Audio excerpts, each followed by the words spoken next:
Hi everybody, I'm Jim Rohn. I was just going over our latest issue of our new magazine called The Achiever. I want to thank you for taking the time to spend just a few minutes with me today.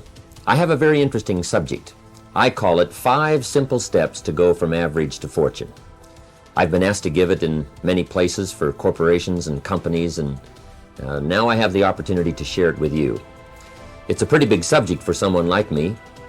For my life started out rather modestly, up in farm country in Idaho where I was raised.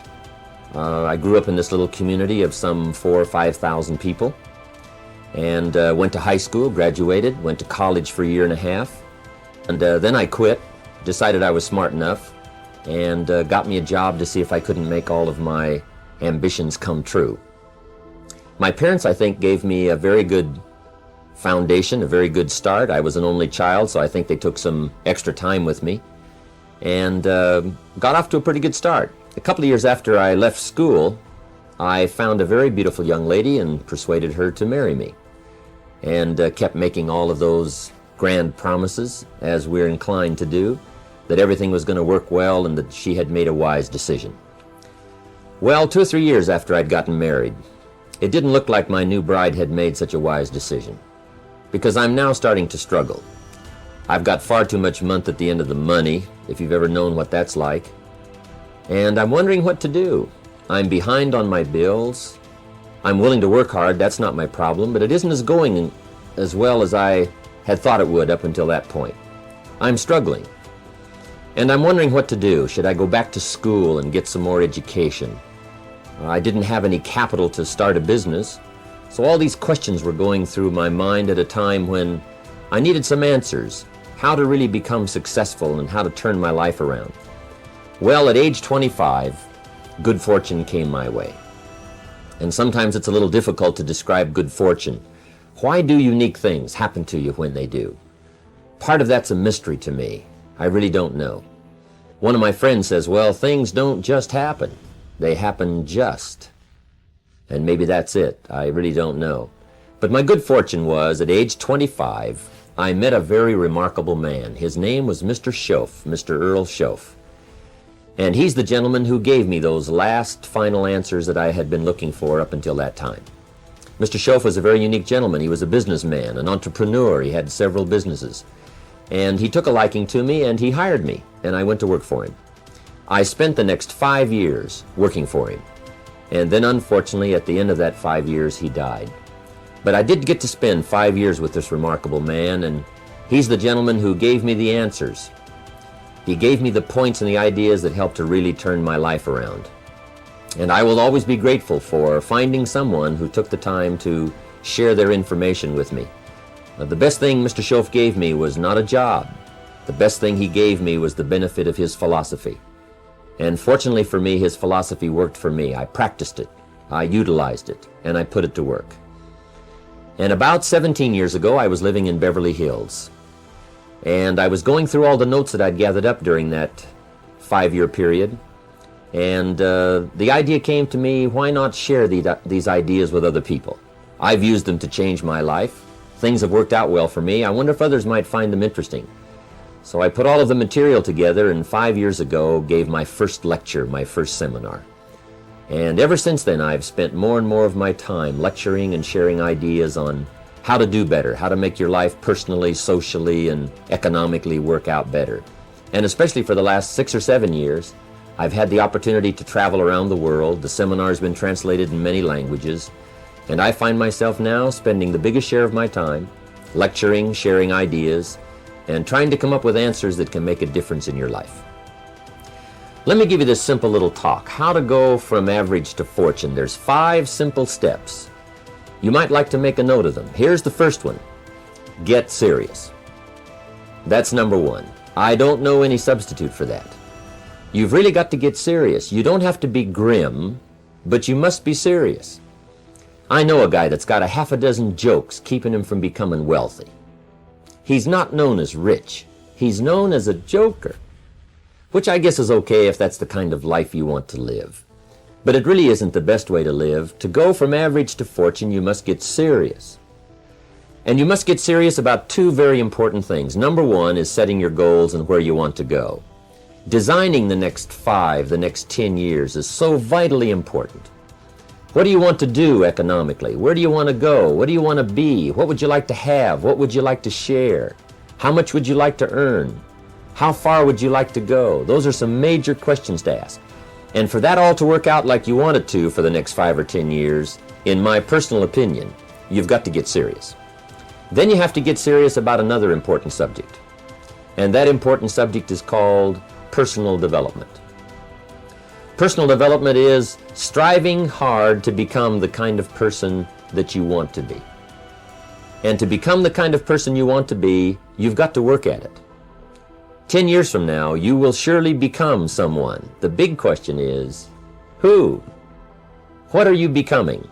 And if you go to work on it now, sure enough, in a very short period of time, you can take on a new direction to become the kind of person you want to be.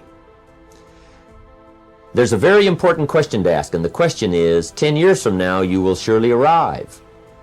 And the question is, where? So to answer the question of where you want to arrive and the kind of person you want to be, you've got to get serious. So that's point number one. To make your life worthwhile and unique, to go from average to fortune, you've got to get serious. Now, the second point is, get smart. To make your life work out worthwhile, you've got to have some ideas. You've got to have the information. So you've got to be smart. In fact, in this decade, you must be much smarter than you were in the last decade. You've got to read the books. You've got to come up with the information. When I have a chance to talk to the high school kids, that's the theme of my talk. Get smart. There's nothing worse than being stupid. And if you will read the books, learn from your experiences, do all the things that you possibly can to get the information, sure enough, you'll be wiser this year than you were last year. And I've got a few techniques that I teach in my seminar on how to get smarter, keeping a journal, going to the lectures, going to the seminars, listening to the sermons, picking up ideas from other people. You just must keep up this steady process of learning. Never cease your quest for knowledge. And that's one of the key points to go from average to fortune. Get smart. Now here's number 3. You've got to get going. All of the things that you've learned will not do you that much good if you don't put it into an action plan. You've got to get going. In my management and leadership seminar, we teach game plans, how to put all the good things that you've learned into action. Economic action, social action, personal action. How to make the changes and how to actually do the work, how to actually function. Get going, that's the key. Some people are ever learning, but they don't put it into action. They don't really take the action. It's like the man who keeps bringing materials to the building site and never builds anything. He keeps bringing in the sand and the gravel and the windows and the doors and the roofing material, and he just stacks up all these supplies, but he never builds anything. See, if you do that long enough, fairly soon they'll come and take you away. You've got to do something with what you've learned. You've got to take action. You've got to get going. So that's one of the most important things to learn, how to design your days, how to design your weeks, how to design the months, so that you take the proper action to get the proper return that you're looking for, whether it's economic or personal. Get going. It's a major key. Now here's number 4. You must get excited. And not just the false enthusiasm of just pure positive thinking. You've got to get excited over some very basic things. One is, get excited over your ability to make yourself do the necessary things. Because discipline is major step 1 toward personal progress. And anytime a person wishes to, they can make major changes in their life, personally and socially and financially. It doesn't ever have to be the same after today. No telling what you could do today if you really wish to. The act of murder is a clear indication that a person in one drastic act can forever change the course of their life. It just happens to be in the negative direction. What I would ask you to do, starting today, is get excited about committing an act that's positive, an act that's constructive, to make the changes in your life that you want made, and to go the direction that you want to go. So that's number 4, get excited. Get excited about your potential. Human capacity is usually never the problem. Little children can learn several languages. We can learn to do the most incredible things. All we need to do is take the time to do it. So it's not a matter of capacity. It's a matter of judgment. It's a matter of excitement. It's a matter of will. And it's a matter of wanting to bad enough. So it's pretty exciting to know that any day you wish, you can change your life. Any day you pick out, you can make major changes. It doesn't ever have to be the same again. And that's exciting. Knowing that intellectually and personally, you can actually do the things that will make major changes in your life. That's number 4. Here's number 5. Number 5 is get away. I have found, especially in the last 15, 20 years, that there's an important thing called life balance.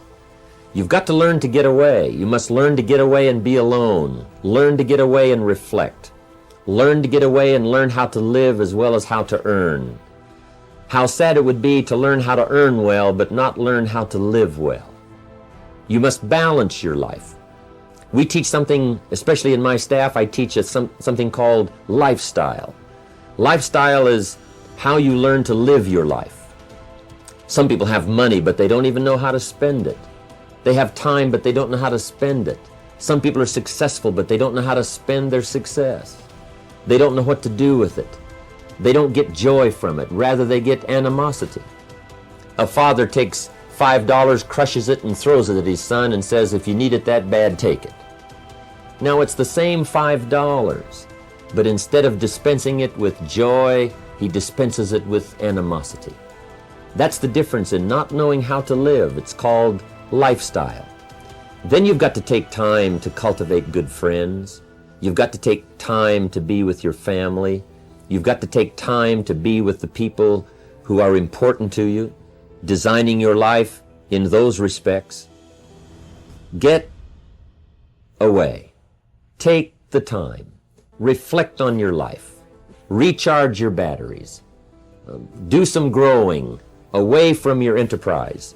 Then when you come back to your enterprise, after you have taken this time to balance your life, you will find that on the job, working on your enterprise, things will really go much better. So those are the 5 simple steps to go from average to fortune. Get serious, get smart, get going, get excited, and get away. I hope those points will be valuable for you as you consider them. And I want to thank you for giving me a few minutes of your time to spend just a little time with you. I would invite you to come and attend my seminar. If I get a chance to see you there, I'll be happy to meet you. We usually have several hundred to 1,000 people attending the seminar, and I'd love to have you. I think I have some interesting things to share about life and about economics and how to do better. I've learned a lot these last 15, 20 years, and I've capsulized it in one evening. It's from 7 to 11. It's 4 hours of some very interesting material, and I think you'd find it exciting. I've got some ideas to share. I don't claim they're right, I just claim they're my ideas. But if you'll take the time, if you'll spend an evening with me, I think you'll find it rewarding. And I want to thank you for giving me this few minutes of your time. And for you giving me some of your time, I would just like to sincerely share this with you. Do not walk in front of me. I may not follow. Do not walk behind me. I may not lead. But walk beside me and be my friend. Thank you for listening.